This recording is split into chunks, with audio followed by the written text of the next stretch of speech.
नमस्कार साथियों, सभी का स्वागत, वंदन और अभिनंदन है आज की क्लास में। आज हम लोग घटनासार जो दिग्गज पत्रिका है करंट अफेयर्स की, उसके निचोड़ के तहत दूसरे हिस्से को कवर करेंगे जो राष्ट्रीय घटनाक्रम के ही तहत है।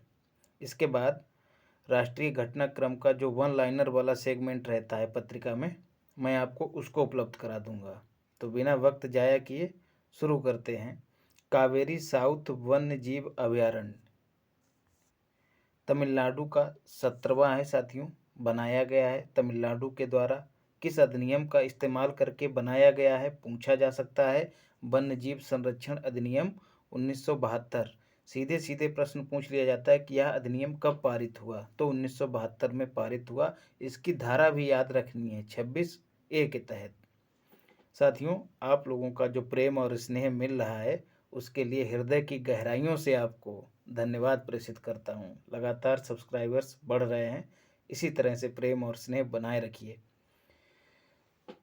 फिर है अरिटपट्टी। जी हाँ मित्रों, ये तमिलनाडु का पहला है जैव विविधता विरासत स्थल और भारत का 35वां बना है, ये भी याद रखना है। इसको किस अधिनियम के द्वारा जैव विविधता विरासत स्थल घोषित किया गया है, तो वह है जैव विविधता अधिनियम 2002 का यूज करके। मदुरै जिले में स्थित है अरिटपट्टी। साथियों, मदुरै जो है पांड्यों की राजधानी थी इतिहास में, और मीनाक्षी मंदिर यहीं स्थित है, याद रखना है। यहाँ से एक सवाल और बनता है, जैव विविधता अधिनियम कब पारित हुआ? 2002 में पारित हुआ था, ये भी पूछा जाता है।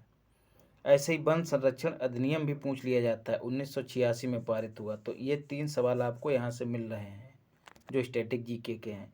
फिर है अगला, उत्तर पूर्व का पहला यूनानी चिकित्सा केंद्र। मित्रों, सिलचर में इसकी आधारशिला रखी गई है।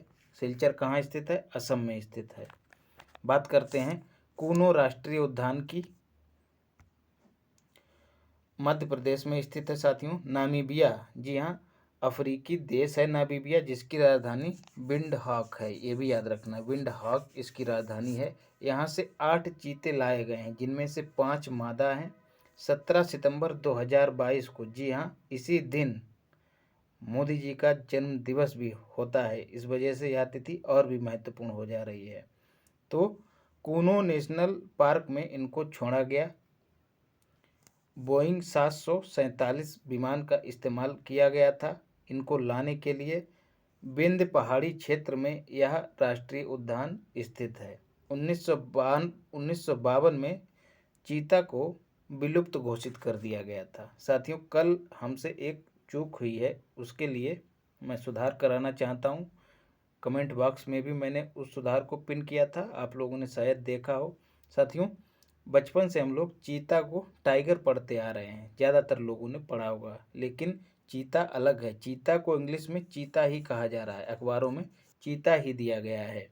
ऐसे ही बाघ को कहा गया है टाइगर, भारत में बाघ को टाइगर कहा गया है। और लायन तो सभी लोग जान ही रहे होंगे, शेर।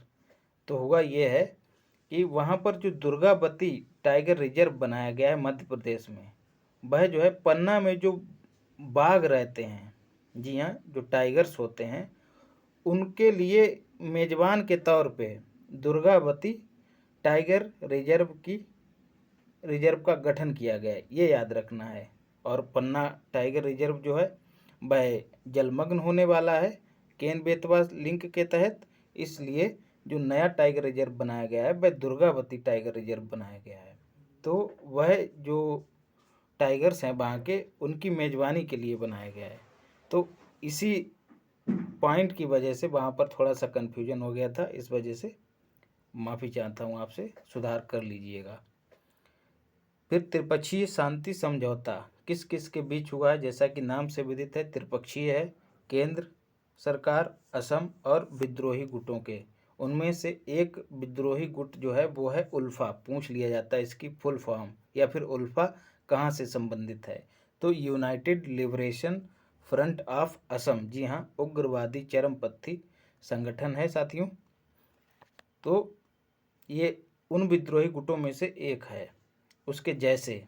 तो इसने संधि नहीं की है, याद रखना है। अन्य विद्रोही गुटों ने संधि कर ली है। केंद्र सरकार का लक्ष्य है 2024 तक पूर्वोत्तर को उग्रवादी संगठनों से मुक्त कराना है, याद रखना है। और काफ़ी हद तक सफलता भी हासिल हो रही है। फिर इंटरनेशनल इलेक्ट्रॉनिकल कमीशन, जी हाँ, भारत जो है मित्रों इसका उपाध्यक्ष बना है। यह कमीशन कहाँ स्थित है, अगला सवाल पूछा जा सकता है। सैन फ्रांसिस्को में स्थित है। सैन फ्रांसिस्को कहाँ, यूएसए में है। इलेक्ट्रॉनिकल तकनीकी में ये स्टैंडर्ड निर्धारित करता है कौन सा इलेक्ट्रॉनिक सामान जो है किन खूबियों के साथ, किन क्वालिटीज़ के साथ बनाया जाएगा, इस तरह के स्टैंडर्ड ये निर्धारित करता है। 2 वर्ष के लिए बना है। भारत इसका उपाध्यक्ष 2023 से 25 के तहत। जीएस थर्ड में साइंस एंड टेक में इसको सवाल का उत्तर देते वक्त अगर इस पॉइंट को उसमें मेंशन कर दिया तो उत्तर और बेहतरीन हो जाएगा, तो इसको हम वहाँ पे इस्तेमाल कर सकते हैं। कुछ करंट अफेयर्स ऐसे होते हैं जिनको हमें पूरे साल रट के चलना है, जिनको मेंस में उत्तर लेखन के दौरान इस्तेमाल किया जा सके या फिर निबंध में। राष्ट्रीय स्वास्थ्य अनुमान रिपोर्ट, जी हाँ, जारी की गई है। 2013-14 में जारी हुई थी, उसके बाद 2018-19 की अवधि को लेकर 2022 में जारी की गई है। साथियों, कई लोगों का, जैसे सनी राज पंडित जी का एक सवाल है कि वीडियो छोटी रखा करिए, तो जानकारी के लिए बता दूं 250 पेज की मैगजीन है और गुणवत्ता से समझौता भी नहीं करना है। तो चीज़ें बेहतर तरीके से कैसे आपको उपलब्ध कराई जाएं, मैं उसको भलीभांति समझ रहा हूं और आपको भी समझना चाहिए। ज़्यादा शॉर्टकट घातक होता है। तो यह जो अनुमान है केंद्र सरकार ने जारी किया है, तो समझिएगा और पूरी कोशिश रहेगी, मेरी कोशिश यही रहती है कि वीडियो छोटा रहे, इसी वजह से इसको 2 भागों में लेके आया हूँ। ऐसे ही जो अंतर्राष्ट्रीय घटनाक्रम रहेगा उसको भी 2 भागों में हम लोग करेंगे। और ये जो पहला घटनाक्रम हो जाएगा राष्ट्रीय स्तर का, इसके बाद जो वन लाइनर मैगजीन में जो शुरू में दिया रहता है वन लाइनर कंटेंट, उसको मैं उपलब्ध कराऊंगा, उसको भी नहीं छोड़ना है। और इसी तरह से प्रेम स्नेह बनाए रखिए, सब्सक्राइब करिए, लाइक कीजिए, शेयर कीजिए और कमेंट भी कीजिए। काफ़ी लोगों ने, उनमें नाम लेना चाहूँगा, एक आशा शर्मा जी हैं और एक तिवारी जी हैं, उनका नाम मुझको याद नहीं आ रहा है। ऐसे ही एक और हैं, आगे बताऊंगा उनका नाम। स्वास्थ्य व्यय जो है मित्रों 2013-14 में जो 28.5% व्यय था केंद्र सरकार का, उसमें 74% का इजाफा हुआ है। सीधे पूछा जा सकता है कि कितना इजाफा हुआ है, तो 74% का। वर्तमान में कितना हो गया है, 40.5%। हिस्सेदारी जो है केंद्र सरकार की स्वास्थ्य क्षेत्र में हिस्सेदारी 40.5% हो गई है। इजाफा कितना हुआ है, 74%, याद रखना है। तो प्रति व्यक्ति जो व्यय वर्तमान में हो गया है, एक आदमी पर कितना खर्च कर रही है सरकार, तो 1815 रुपये, ये भी पूछा जा सकता है। Global network of learning cities, जी हाँ, एक ऐसा नेटवर्क है वैश्विक स्तर पर उन शहरों का जो परस्पर तकनीकी का हस्तांतरण, विचारों का आदान प्रदान करने में विश्वास रखते हैं और सीखने में विश्वास रखते हैं। तो उन्हीं का ये नेटवर्क है, यूनेस्को का नेटवर्क है मित्रों। यूनेस्को का हेडक्वार्टर, यूनेस्को का रेडिस्को कहाँ, पेरिस में, फ्रांस की राजधानी पेरिस में है। तो ट्रिक बनाया है नीला बाराती, जी हाँ, 3 जो शहर हैं भारत के, उनको global network of learning cities में शामिल किया गया है। नीलांबुर जो कि केरल में है, KRL का मतलब केरल है, वारांगल जो कि तेलंगाना में है, और त्रिशूल। तो नी से मतलब, नीला से मतलब नीलांबुर, बारा का मतलब वारांगल और ती का मतलब त्रिशूर। जी हाँ, त्रिशूर केरल में स्थित है। और कीव जो कि यूक्रेन की राजधानी है, उसको भी इस नेटवर्क में शामिल किया गया है। कीव काफ़ी चर्चा में रहा है युद्ध के कारण, इस वजह से पूछा जा सकता है। ऐसा ही एक शहर डरबन है मित्रों, अफ्रीका का एक शहर है डरबन। विश्व का सबसे बड़ा नवाचार केंद्र मित्रों हैदराबाद में उद्घाटित किया गया है, याद रखना है। नवाचार, यहाँ पर नवोन्मेष को बढ़ावा दिया जाएगा, वैसी गतिविधियाँ यहाँ पर संपादित की जाएंगी। देश का सबसे बड़ा रबर डैम मित्रों कहाँ बनाया गया है, गया में बनाया गया। गया कहाँ स्थित है, गया बिहार में स्थित है। किस नदी पर बनाया गया है, फाल्गु नदी पर। रबर डैम साथियों कैसा होता है, रबर का एक तरह का बनाया जाएगा डैम, और उसमें हवा भरी जा सकेगी और निकाली जा सकेगी।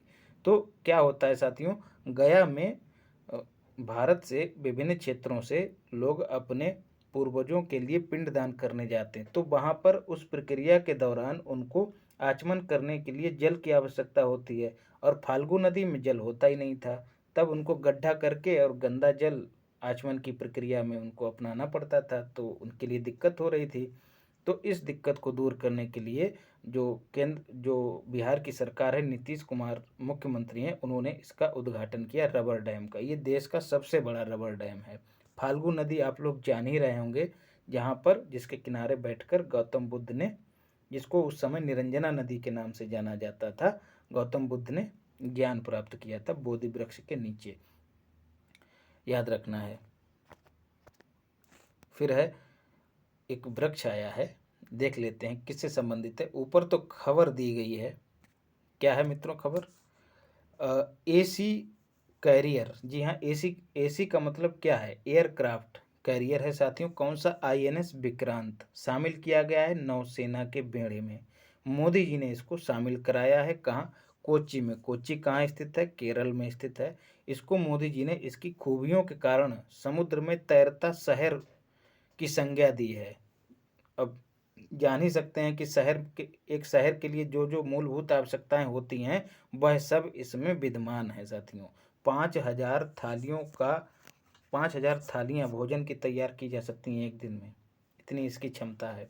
कोचीन शिपयार्ड लिमिटेड, जो कि जहाज बनाने वाली कंपनी है, उसने इसका निर्माण किया है। ये भी कोच्चि में ही स्थित है।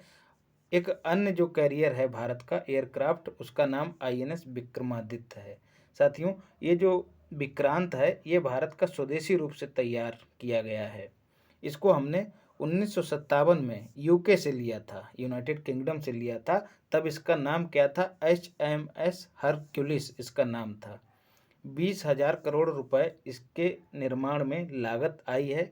एशिया में इस तरह के विमान वाहक पोत रखने वाला भारत दूसरा देश बन गया है। चाइना, एक तो चाइना है, दूसरा भारत हो गया है। तो एशिया में दो ही देश ऐसे हैं जिनके पास स्वयं का विमान वाहक पोत है। तो भारत के पास कौन कौन से हैं? एक तो विक्रांत और दूसरा विक्रमादित्य, याद रखना है। लोथल, जी हाँ, सिंधु सभ्यता का एक नगर है साथियों, बंदरगाह नगर था, याद रखना है, पूछ लिया जाता है। RS बिष्ट ने इसकी खोज की थी। राष्ट्रीय समुद्री विरासत परिसर इसको घोषित किया गया है। माफ कीजिएगा, राष्ट्रीय समुद्री विरासत परिसर की यहाँ पर आधारशिला रखी है किसने? मोदी जी ने। समुद्री विरासत का प्रदर्शन किया जाएगा यहाँ पर, तो याद रखना है। लोथल, लोथल एकमात्र सिंधु सभ्यता का ऐसा शहर था दोस्तों, जिसके दरवाजे मुख्य रोड पर ना खुलकर गलियों में खुलते थे। औरंगाबाद क्यों चर्चा में है? क्योंकि ट्रैफिक डेटा को सार्वजनिक करने वाला यह पहला शहर बन गया है। ट्रैफिक डेटा को कहाँ पर कौन सा ट्रैफिक रहता है ज़्यादा, पहला ऐसा शहर बना है भारत का। उद्देश्य इसका क्या होगा? नीति निर्माण में, पर नीति, जो भी नीतियाँ उस शहर में बनाई जाएंगी, उनसे पर्यावरण का संरक्षण किस तरह से हो, इस बात को ध्यान में रखा जाएगा, तो इसमें मदद मिलेगी। और ये ट्रैफिक डेटा जो है सार्वजनिक कौन करेगा? गूगल कर रहा है सार्वजनिक। गूगल की एक सर्विस है जिसका नाम है एनवायरमेंटल इंसाइट एक्सप्लोरर। जी हाँ, गूगल की है।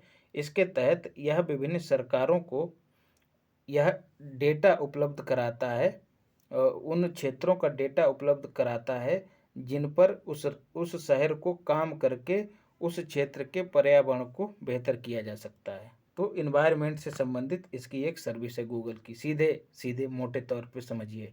ई एक्सप्लोरर, ई एक्स इन्वायरमेंटल इंसाइट्स एक्सप्लोरर, याद रखिएगा, पूछा जा सकता है। औरंगाबाद का नाम साथियों क्या हो गया? संभाजी नगर हो गया है। ये इसमें नहीं दिया था, बहुत से इनपुट मेरे खुद के हैं जो मैगजीन में नहीं दिए गए हैं। फिर है शिवाजी सील। जी हाँ, शिवाजी का एक निशान है साथियों, सील। यह जो है नौसेना के फ्लैग में शामिल कर लिया गया है। सम नो वरुणा, यह वाक्य भी लिखा है किस पर? नौसेना के झंडे पर। रंग कैसा है? नीला रंग है, जो कि जल सेना या फिर नौसेना की शक्ति का द्योतक है। सम नो वरुणा मतलब जल के देवता वरुण हैं। आप लोग ऋग्वेद में पढ़ते भी हैं कि जल से संबंधित देवता जो हैं वो वरुण हैं। तो सम नो वरुणा यह उस पर लिखा गया है। शेख हसीना क्यों चर्चा में रही हैं मित्रों? क्योंकि भारत की यात्रा की है उन्होंने। सितंबर 2022 में 7 समझौतों पर हस्ताक्षर किए गए हैं। हैदराबाद हाउस में इन्होंने मोदी जी से भेंट की। हैदराबाद हाउस कंफ्यूज नहीं होना है, तेलंगाना में स्थित नहीं है, दिल्ली में स्थित है। सीमाओं से साथियों, दोनों देशों की सीमाओं से 54 नदियां गुजरती हैं, ऐसा पीएम नरेंद्र मोदी जी ने कहा है। तो याद रखना है, पूछा जा सकता है कितनी नदियां हैं, तो 54। मोदी जी का कथन है, महत्वपूर्ण हो जाता है। भारत जो है दक्षिण एशिया में भारत का दक्षिण एशिया में बांग्लादेश सबसे बड़ा व्यापारिक पार्टनर है, ये भी याद रखना है। मैत्री थर्मल पावर प्लांट साथियों भारत की मदद से बनाया गया है, सस्ती बिजली उपलब्ध कराएगा बांग्लादेश को। तो ये इसके बैकग्राउंड की घटनाएं हैं, सारी हाल की घटनाएं यही हैं। 7 समझौतों पर हस्ताक्षर किए गए हैं। मैत्री थर्मल पावर प्लांट साथियों अभी हम चर्चा कर चुके हैं, सस्ती बिजली के लिए बनाया गया है। रूपसा नदी पर एक रेलवे पुल का भी निर्माण किया है भारत की मदद से, तो याद रखना है। ऐसे ही मित्रों, इंडिया और बांग्लादेश, IND का मतलब इंडिया, BD का मतलब बांग्लादेश, संयुक्त नदी आयोग जो है उसकी 38वीं बैठक हुई है। प्रति 12 वर्ष पे होती है, ये भी याद रखना है। और कहाँ हुई है? नई दिल्ली में हुई है। क्रम भी याद रखना, 38वीं कहाँ हुई है? नई दिल्ली में हुई है। कितने वर्षों पे होती है? 12 वर्षों पे होती है। तो इसमें क्या हुआ साथियों, कुशियारा नदी समझौते को अंजाम दिया गया। कुशियारा नदी साथियों जो मणिपुर, MNP का मतलब मणिपुर, MIJO का मतलब मिजोरम और ASM का मतलब असम है, इन तीनों राज्यों में जल उपलब्ध कराती है कुशियारा नदी। भारत और बांग्लादेश से सीमा भी बनाती है। तो इससे संबंधित समझौता इसी नदी आयोग की बैठक में किया गया। कुशियारा नदी सीधे पूछी जा सकती, कहाँ किस देश से संबंधित है? तो बांग्लादेश से संबंधित है। वन विश्वविद्यालय मित्रों भारत का पहला जो है हैदराबाद में बनाया जाएगा। HDB का मतलब हैदराबाद है, तेलंगाना में स्थित है, उसी की राजधानी भी है। विश्व का तीसरा ऐसा विश्वविद्यालय होगा वन विश्वविद्यालय। और 2 विश्वविद्यालय कहाँ कहाँ है? तो एक रूस में है और एक चीन में। भारत के पास ऐसा तीसरा हो जाएगा, यह भी याद रखना है। फिर है हाथी रिजर्व। हाथी रिजर्व मित्रों तमिलनाडु का 5वां है, भारत का यह 32वां है। अगस्त मलाई क्षेत्र में इसका निर्माण किया गया है। अगस्त मलाई पश्चिमी घाट पर स्थित पहाड़ियाँ हैं। 33वां साथियों कौन सा हो गया? तराई हाथी रिजर्व, जो कि यूपी में स्थित है। तो पूछा जाए कितने हाथी रिजर्व हैं भारत में? तो कुल 33 हैं, याद रखना है। भारत का पहला नाइट स्काई सेंचुरी या फिर नाइट स्काई सफारी जो है कहाँ है मित्रों? लद्दाख में हनली क्षेत्र में बनाई जा रही है। यह ठंडा क्षेत्र है मित्रों। छंगतांग वन्य जीव अभयारण्य का हिस्सा है हनले क्षेत्र, याद रखना है। अब सवाल बनता है कि नाइट स्काई सेंचुरी क्या है साथियों? यह एक ऐसा क्षेत्र है जो प्रकाश के प्रदूषण से मुक्त रहता है, मतलब जहाँ पर रात्रि का अंधेरा अत्यंत सघन होता है, इतना सघन होता है कि जो आकाश में जो पिंड वगैरह हैं उनको स्पष्ट रूप से आसानी से देखा जा सकता है। तो अंतरिक्ष क्षेत्र में अन्वेषण अनुसंधान को बढ़ावा देने के लिए इस सेंचुरी की स्थापना की गई है, नाइट स्काई सेंचुरी। वन विश्वविद्यालय हो गया। सर्वश्रेष्ठ चिड़ियाघर मित्रों पद्मजा हिमालयन नायडू जूलॉजिकल जो पार्क है मित्रों, इसको जो है सर्वश्रेष्ठ चिड़ियाघर घोषित किया गया है। और दूसरे नंबर पर अरिगनार अन्ना जूलॉजिकल पार्क, JP का मतलब जूलॉजिकल पार्क है, जो कि चेन्नई में है, दूसरा स्थान इसने ग्रहण किया है। सर्वश्रेष्ठ चिड़ियाघर कौन सा है? Padmaja Naidu zoological park. इसका स्थान मैं यहाँ पर मेंशन नहीं किया हूँ, इसको देख लीजिएगा, शायद दार्जिलिंग में है, देख लीजिएगा, एक बार चेक कर लीजिएगा। सिंगल यूज प्लास्टिक पर प्रतिबंध मित्रों कब से लागू हो गया है? पूछा जा सकता है। 1 जुलाई 2022 से सिंगल यूज प्लास्टिक पर प्रतिबंध हो गया। ऐसी प्लास्टिक जिसका दोबारा इस्तेमाल नहीं किया जा सकता है और जो पर्यावरण में या फिर एनवायरनमेंट में जिसका अपघटन आसानी से नहीं होता है तो वह घातक सिद्ध होती है, तो ऐसी प्लास्टिक को बैन किया जाएगा। तो प्लास्टिक पूछा जाएगा किस नियमावली के तहत, तो प्लास्टिक कचरा प्रबंधन नियमावली 2021 वर्ष भी याद रखना है के तहत इस पर प्रतिबंध लगाया जा रहा है। कौन कौन सी साथियों फिर पन्नियाँ जो हैं पॉलीथीन जो हैं वो चलेगी। 75 माइक्रोन से अधिक मोटाई वाली पहले चालू की गई, उससे कम मोटाई थी उन पर प्रतिबंध था। अब जो है 120 माइक्रोन मोटाई से अधिक मोटाई वाली पन्नियाँ ही और पॉलीथीन ही चलन में रहेंगी, उससे कम मोटाई की पॉलीथीन अब चलन में नहीं रहेगी, याद रखना है। परख क्या है साथियों, एक नियामक है किसका, केंद्र सरकार का है।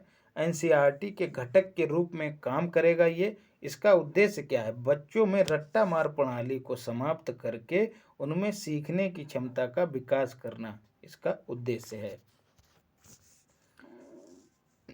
फिर है रामसर स्थल। जी हाँ मित्रों, रामसर क्या है, एक ईरान में स्थित स्थान है। यहाँ पर कई देश इकट्ठे हुए और उन्होंने आर्द्र भूमियों को संरक्षित करने के लिए कस्में और वादे किए थे आपस में मिलकर।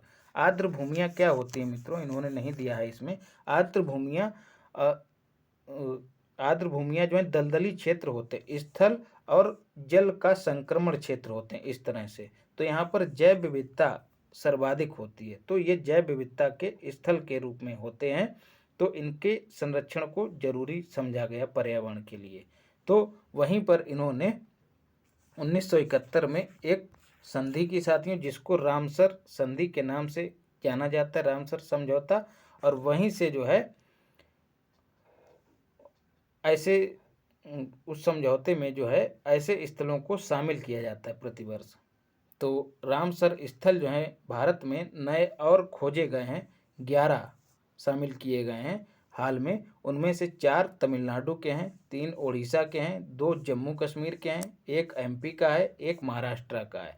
तो पूछा जाए भारत में रामसर स्थल कितने हो गए हैं, तो जवाब है 75, याद रखना है। और हम 75 वर्ष ही स्वतंत्रता के पूरे कर चुके हैं, ऐसे भी याद रखा जा सकता है इसको। 2022 में कुल 28 शामिल हुए हैं, याद रखना है। अब जो है ये जो स्थल शामिल हो गए, रामसर स्थल घोषित किए जा चुके हैं, तब अब इनका संरक्षण और संवर्धन उसी समझौते के तहत किया जा सकेगा जो ईरान में किया गया था 1971 में। भारत ने इस पर कब हस्ताक्षर किए, सवाल पूछा जा सकता है। तो 1 फरवरी 1982 को भारत ने इस पर हस्ताक्षर किए।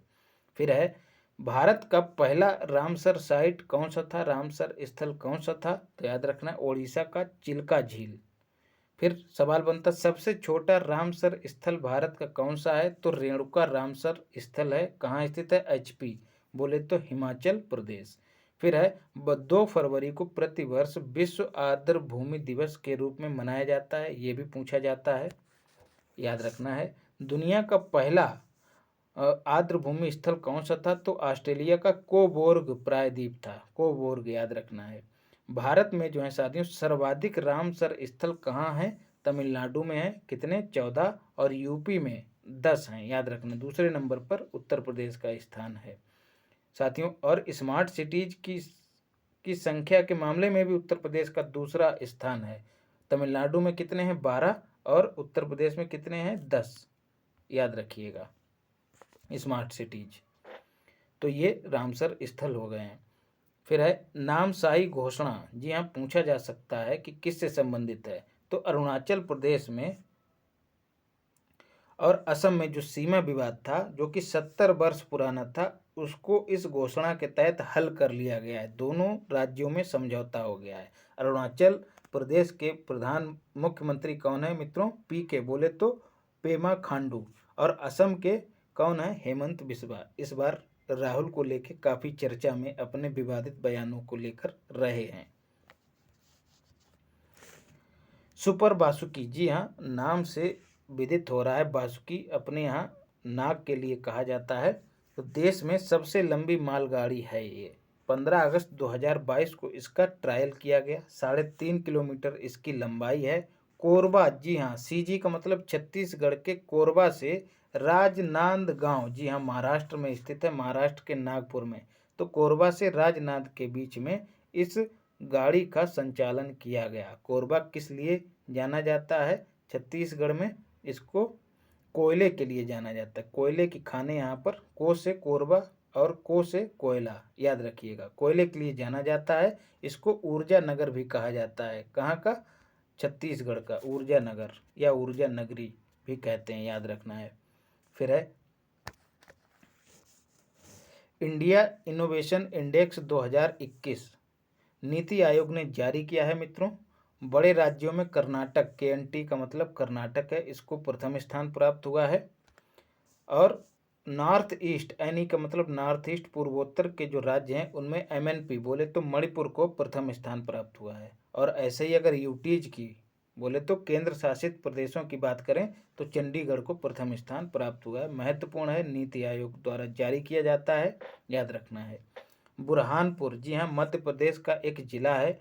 हर घर जल वाला देश का पहला जिला बना है बुरहानपुर। हर घर जल मतलब प्रत्येक घर में टोंटी से स्वच्छ पेयजल अब आसानी से उपलब्ध है इस जिले के प्रत्येक घर में। जल जीवन मिशन के तहत, जिसकी घोषणा 15 अगस्त 2019 को की गई थी, 2024 तक प्रत्येक घर में स्वच्छ जल उपलब्ध कराना है। हर घर जल जो है, हर घर जल वाला बनाना है भारत का 2024 तक। पूछा भी जा सकता है, उत्तर प्रदेश की पेट परीक्षा में ये सवाल पूछा गया था कि ये मिशन शुरू कब किया गया था, तो आप भूलेंगे नहीं। और पूरी PDF जो है साथियों टेलीग्राम चैनल पे मिलेगी, ज्वाइन कीजिए। और वीडियो को लाइक, शेयर, सब्सक्राइब और कमेंट करना ना भूलें। आज उपवास है, फिर भी कर रहा हूँ, मंगलवार को उपवास रहता है मेरा, वीडियो शूट हो रहा है आपका। फिर है सेमीकंडक्टर डिस्प्ले निर्माण नीति लागू करने वाला भारत का एकमात्र राज्य बना है गुजरात, याद रखना है। वाणिज्यिक वाहन, जी हाँ, जो वाणिज्यिक वाहन है उनको इमरजेंसी सपोर्ट सिस्टम से जोड़ने वाला पहला राज्य बना है HP, बोले तो Himachal Pradesh. Emergency support system, उन वाहनों को किस तरह से आपातकाल में सपोर्ट करना है। एक मूवी है साथियों साउथ की, मौका मिले तो अवश्य देखिएगा, बहुत कुछ सीखने को मिलेगा उससे। प्रेमम नाम है उसका, देख लीजिएगा, प्रेमम, साउथ की फिल्म है साथियों, मोटिवेशनल फिल्म है। उसमें एक घटना दिखाई गई है, जो नायक होता है वह एक ऐसी डिवाइस बनाता है जो गाड़ी में फिट कर दी जाती है, और जैसे ही गाड़ी का एक्सीडेंट होता है तब उस डिवाइस से सूचना जो है सीधे हॉस्पिटल्स को पहुंचती है और पुलिस थानों को पहुंचती है। होता क्या है, ये दोनों जो संस्थाएं, हॉस्पिटल और पुलिस स्टेशन, ये तुरंत एक्टिव हो जाती हैं, और जो पेशेंट होता है, जो दुर्घटना में जिसकी दुर्घटना होती है, व्यक्ति की जिसके साथ दुर्घटना होती है, उसके पास तुरंत पहुंचता है। तो ऐसा ही सिस्टम हिमाचल प्रदेश ने निर्मित किया है। VLTD, vehicle location tracking device, उस वाहन में लगाई जाएगी जिससे उसको ट्रैक किया जा सकेगा। और वही फिल्म वाला सीन ही एकदम से पूरा क्रिएट हो जाएगा। देश का पहला कार्यात्मक रूप से साक्षर जिला जो है मंडला बना है। मंडला कहाँ स्थित है? मध्य प्रदेश में स्थित है। कार्यात्मक रूप से साक्षर मतलब गांव, जो जिला है, जिले का प्रत्येक व्यक्ति जो है अपना नाम लिख और पढ़ सकता है। जो भी कार्य हैं उनमें अब लिख पढ़ सकता है, लिखने पढ़ने वाले सारे कार्यों को संपादित कर सकता है या अंजाम दे सकता है। देश का पहला मंकी पॉक्स जांच किट जो है मित्रों, ट्रांस एशिया बायोमेडिकल्स कंपनी ने बनाया है। याद रखना है, कंफ्यूज नहीं होना। एशिया लगा है तो इसका मतलब ये नहीं कि किसी और देश का, ये स्वदेशी कंपनी है, कंफ्यूज कर सकता है आपको। सर्वाधिक मौतें मित्रों अफ्रीका में हुई हैं मंकी पॉक्स से। चिकन पॉक्स की तरह ही लाल लाल दाने हो जाते हैं शरीर पर, और बुखार हो जाता है, बदन दर्द इत्यादि इसके लक्षण हैं साथियों। वायरस जनित बीमारी है, याद रखना है मंकी पॉक्स। फिर है देश की पहली हाइड्रोजन फ्यूल सेल बस सेवा। जी हाँ, हाइड्रोजन को जो है ईंधन के रूप में इस्तेमाल करने वाली बस जो है कहाँ चलाई गई? पुणे में चलाई गई, महाराष्ट्र में स्थित है पुणे। निजी क्षेत्र की बस है, याद रखना। हाइड्रोजन ईंधन पर हम पहले भी बात कर चुके हैं। इसके दहन से धुआं के बजाय वाष्प निकलती है, अर्थात कार्बन का उत्सर्जन शून्य होता है, इसलिए यह पर्यावरण अनुकूल है।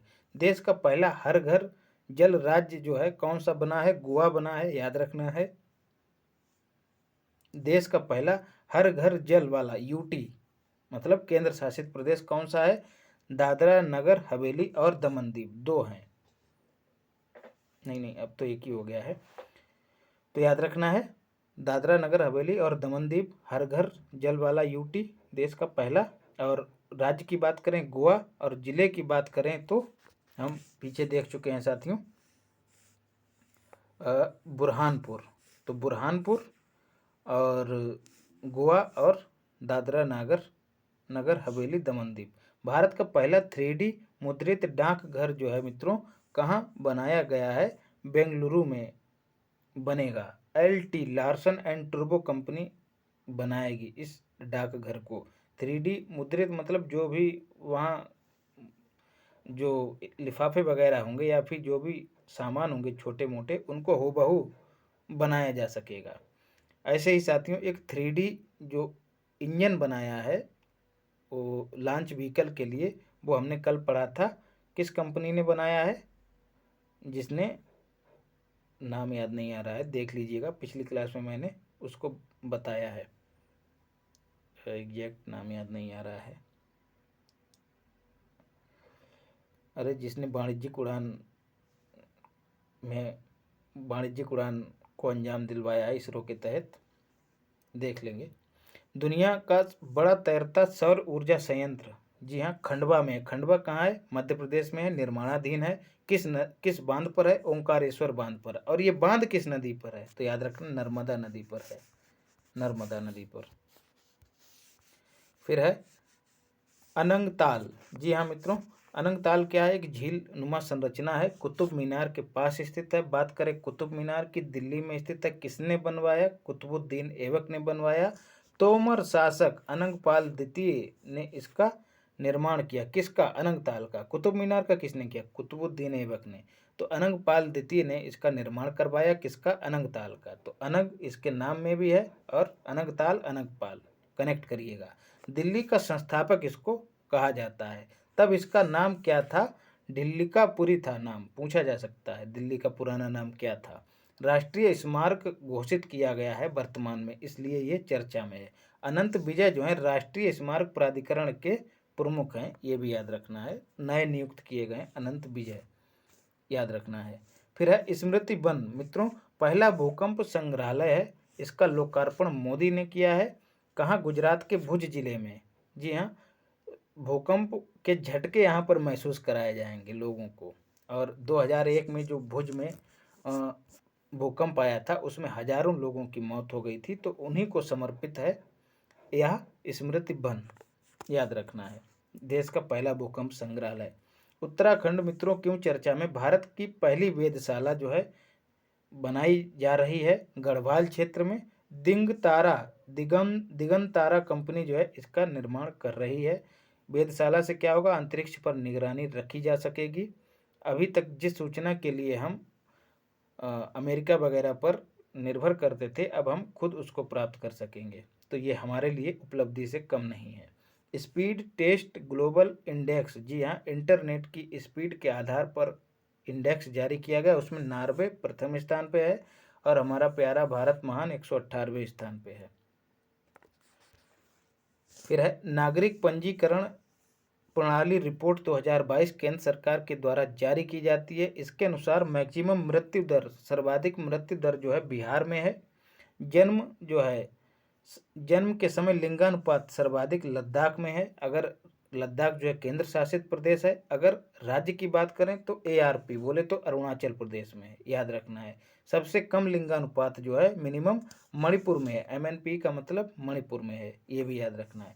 भारत का पहला रीजनल रैपिड ट्रांजिट सिस्टम जो है लॉन्च किया गया है। जी हाँ, रीजनल का मतलब क्षेत्रीय, रैपिड का मतलब त्वरित, मतलब क्षेत्रीय त्वरित पारगम्य प्रणाली, मतलब परिवहन को तेज गति से अंजाम देने वाला सिस्टम तैयार किया गया है। कहाँ से? याद रखना है, इसमें मैंने दिल्ली नहीं लिखा है तो उसको शामिल कर लीजिएगा। दिल्ली से मेरठ, गाजियाबाद होते हुए दिल्ली से मेरठ के बीच इसको निर्मित किया गया है। कॉरिडोर पर जो है ट्रेन चलेगी। इससे होगा क्या साथियों? लगभग 200 किलोमीटर प्रति घंटा माफ़ कीजिएगा 100 किलोमीटर प्रति घंटा की चाल से ट्रेन दौड़ेगी और आसानी से जो है दिल्ली और मेरठ के बीच की दूरी को तय किया जा सकेगा। इसका मुख्य उद्देश्य क्या है? जो निजी वाहन हैं उनके चलन को कम करना। आसानी से लोगों को ट्रेन मिल जाएगी, जल्दी से जल्दी पहुंचाएगी, कम समय में पहुंचाएगी, कम पैसे में पहुंचाएगी, तो स्वाभाविक सी बात है लोग इसी को प्राथमिकता देंगे। इससे क्या होगा? वाहन कम चलेंगे, सड़कों पर ट्रैफिक कम होगा और जो मुख्य चिंता वाली बात रहती है कार्बन का उत्सर्जन जो कि धुएं के द्वारा होता है वह कम होगा। तो भारत की पहली regional rapid transit system train जो है कहाँ लॉन्च की गई? गाजियाबाद, दिल्ली, गाजियाबाद और मेरठ पर इसको चलाया गया, याद रखना है। तो दिल्ली से ही चलाई गई साथियों, याद रखना है। फिर है भारत का पहला इथेनॉल संयंत्र उद्घाटन, इसका कहाँ किया गया? पूर्णिया, बिहार में। बिहार वाले याद रखें, नीतीश कुमार जी ने इसका उद्घाटन किया है। इथेनॉल का निर्माण साथियों गन्ने की जो खोई होती है उससे किया जाता है, मक्के से किया जाता है और ऐसे ही जो भूसे वगैरह से किया जाता है इसका निर्माण। इसका यूज कहाँ होता है? इसका यूज पेट्रोल में मिलाने में किया जाएगा ताकि पेट्रोल की लागत को कम किया जा सके। भारत का पहला शुद्ध हरित हाइड्रोजन संयंत्र, हाइड्रोजन से एक सवाल भैया जरूर आई है, कहाँ स्थापित किया गया? असम में शुरू किया गया है शुद्ध हरित हाइड्रोजन संयंत्र। ऑयल इंडिया लिमिटेड कंपनी की मदद से या इसी ने स्थापित किया है, याद रखना है।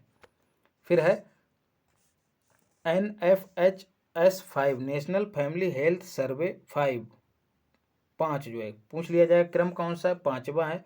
2019 से 21 की अवधि के लिए जारी किया गया है। इसमें होता क्या है? इसमें विभिन्न जनसंख्या संबंधी आंकड़े होते हैं, स्वास्थ्य संबंधी आंकड़े होते हैं और सवाल पूछ लिया जाता है। तो इसके अनुसार प्रजनन दर घट के कितनी हो गई है? भारत की 2 हो गई है, याद रखना है।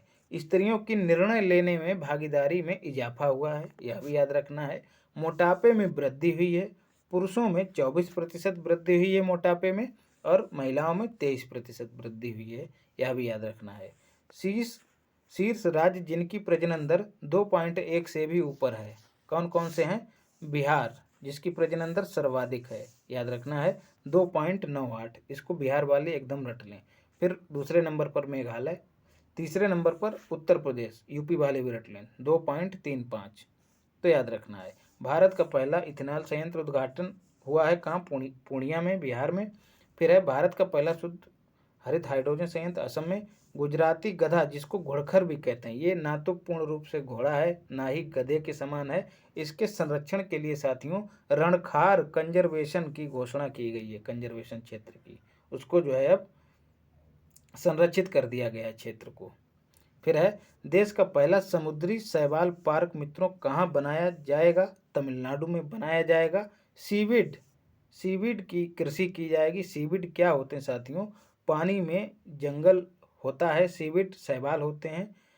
इनको ये पानी के अंदर उपजते हैं। इनमें औषधीय गुण होते हैं, पोषक गुण भी होते हैं, विभिन्न प्रकार के विटामिन्स और प्रोटीन भी पाए जाते हैं। औषधीय गुण ये होता है कि कैंसर जैसी घातक बीमारी से भी लड़ने में मदद करता है, तो यह महत्वपूर्ण हो जाता है। तो यह सारा करंट अफेयर साथियों राष्ट्रीय घटनासार जो वार्षिकी है उसके तहत कंप्लीट हुआ। आगे हम इसका वन लाइनर लेके आएंगे, उसमें से चीज़ें आप उसको तो पूरा ही पढ़ लीजिएगा क्योंकि पूरा ही इम्पोर्टेंट है, और वन लाइनर है उसको संभवतः मैं किताब से ही आपके लिए उपलब्ध कराऊंगा। तो प्रेम और स्नेह बनाए रखिए इसी तरह से, लाइक शेयर सब्सक्राइब कीजिए। बार बार कहना अच्छा नहीं लगता है दोस्तों, और जिन लोगों ने सब्सक्राइब किया है, लाइक किया है, उनके लिए दिल से धन्यवाद। मिलते हैं अगली क्लास में।